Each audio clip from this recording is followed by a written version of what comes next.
selamat jumpa kembali pada kelas kreatif In Spirit. Saya Dani Wahyu Menggoro dari Inspirasi Tanpa Batas. Kali ini saya ingin cerita satu tantangan fasilitasi sebenarnya. Kemarin tim In Spirit berdelapan, mereka melakukan fasilitasi sangat menantang karena mereka diminta membantu bagaimana 4 kabupaten yang memiliki program pembangkit listrik tenaga surya di tingkat desa.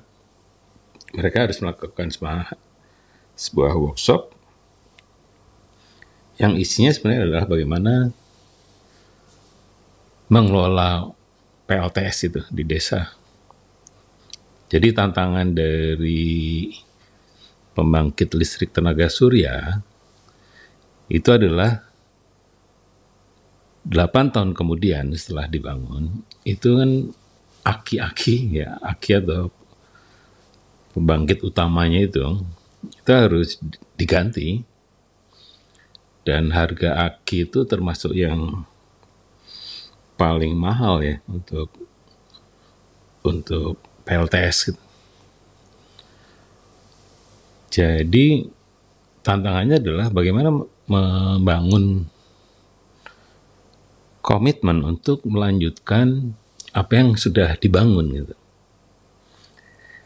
Memang banyak tantangan pada saat membangun itu, karena salah satu tantangannya adalah memilih desa yang PLN tidak mungkin masuk. Karena kalau PLN masuk program itu selesai. Pasti mubazir itu. Nah, isu yang kedua adalah bahwa sebelum program ini dibangun, rata-rata desa terpencil itu menggunakan semacam diesel mesin diesel PLTD sendiri yang kemudian mereka iuran gitu. Dan biasanya mereka akan nyalakan lampu tuh jam 6 sebelum maghrib, kemudian nanti jam 11 atau 12 malam dimatikan kecuali ada kegiatan desa. Nah, pada saat mereka gotong royong membangun listrik tenaga mesin diesel ini, itu mereka bersedia membayar iuran besarannya antara 100 ribuan lah satu bulan gitu. Nah, kemudian salah satu isu yang menarik setelah dibangun PLTS, mereka tidak mau membayar itu walaupun hanya setengah harga dari harga tenaga listrik dieselnya. Jadi PLTS itu lebih murah 50% lah. Nah, mereka dengan angka yang lebih rendah itu dan juga waktunya 24 jam, jadi kan murah banget Jadi values-nya mungkin hanya sekitar 20 ribuan sebulan gitu. Tapi mereka justru menolak untuk membayar uang iuran itu. Nah, tantangannya adalah kalau mereka tidak mau membayar iuran itu, lantas bagaimana mengelola PLTS itu? Pertama itu. Yang kedua, bagaimana pada saat kelak 8 tahun kemudian itu semua baterainya mati. Itu harus diganti, harus ditabung dari sekarang Karena hitung-hitungannya itu bisa 1 M itu harga baterainya Jadi di sini yang menjadi tantangan adalah mengapa masyarakat enggan membayar iuran itu. Nah, saya baru ingat ada satu pengalaman bagaimana ini satu organisasi gitu Awalnya organisasi itu kalau setiap ada kegiatan iuran gitu. Jadi semua anggota iuran. Ya jadi kegiatannya pasti tidak terlampau wah ya. Karena semuanya basisnya adalah iuran yang mungkin semua anggota itu bisa membayar. Nah, pada suatu hari itu tiba-tiba ada donatur gitu yang bisa membiayai seluruh kegiatan apapun gitu. Nah, pada saat itu terjadi, yang budaya iuran yang tadinya biasanya dilakukan itu mati. Ya, tidak jalan lagi. Karena merasa bahwa sudah ada yang membayar seluruh kegiatan itu. Kenapa kita harus iuran lagi gitu. Saya curiga bahwa kasus PLTS desa ini, masyarakat merasa bahwa itu sudah ada yang membiayai, bisa pemerintah, bisa donatur gitu. Jadi di sini sebenarnya menjadi isunya adalah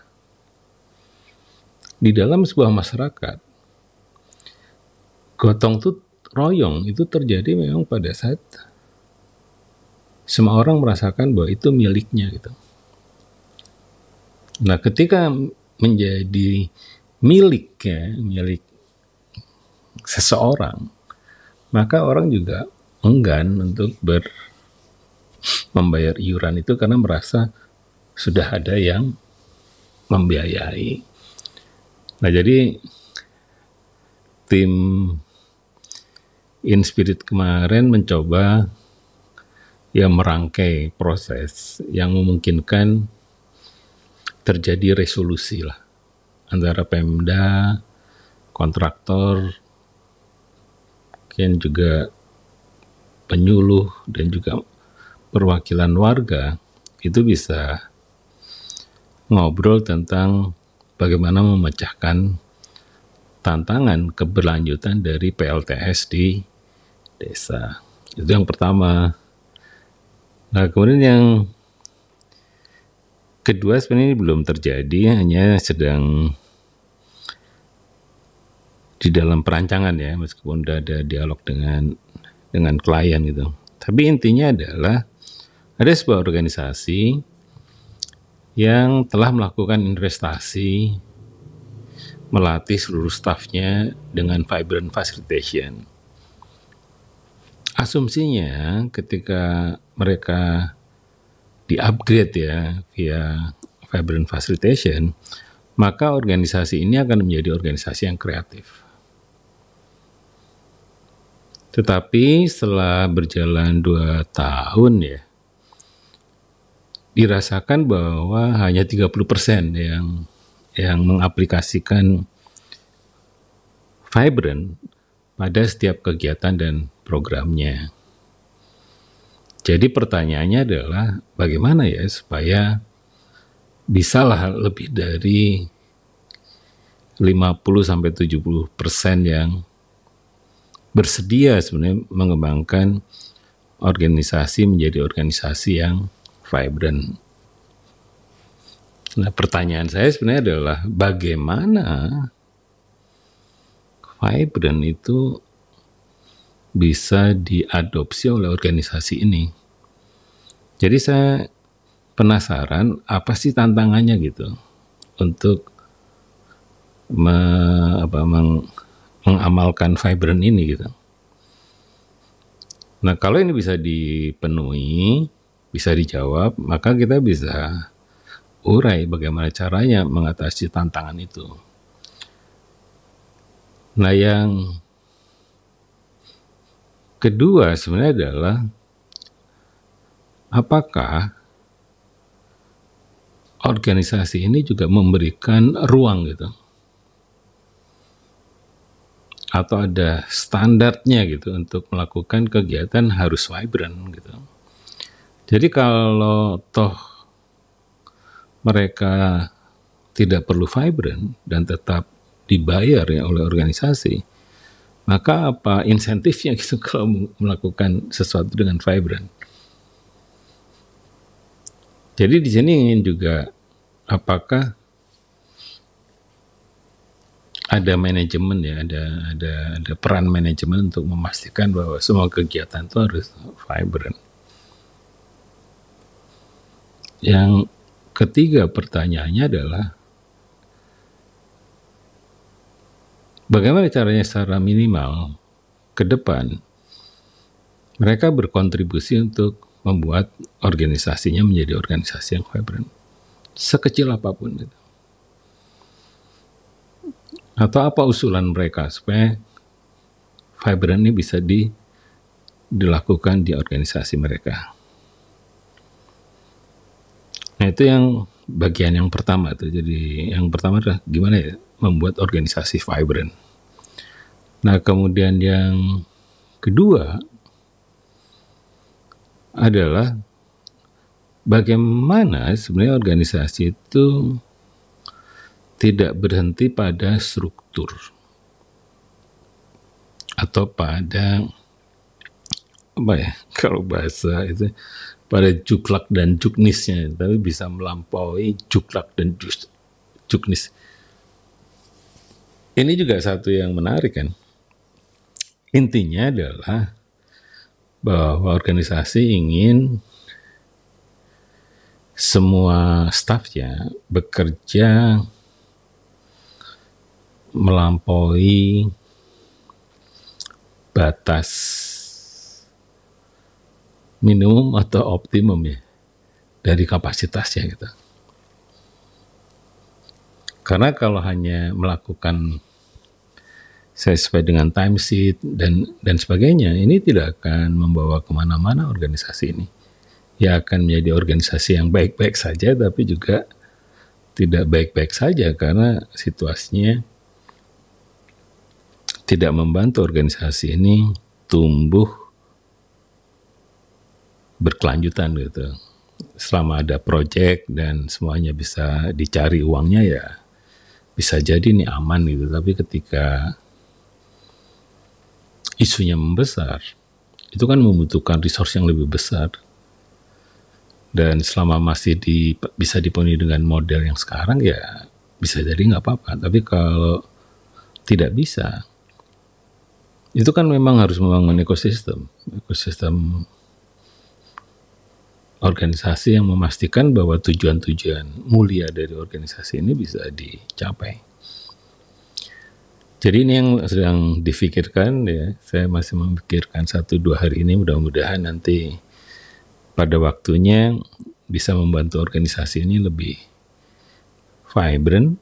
Nah implikasi dari vibrant adalah organisasi ini lebih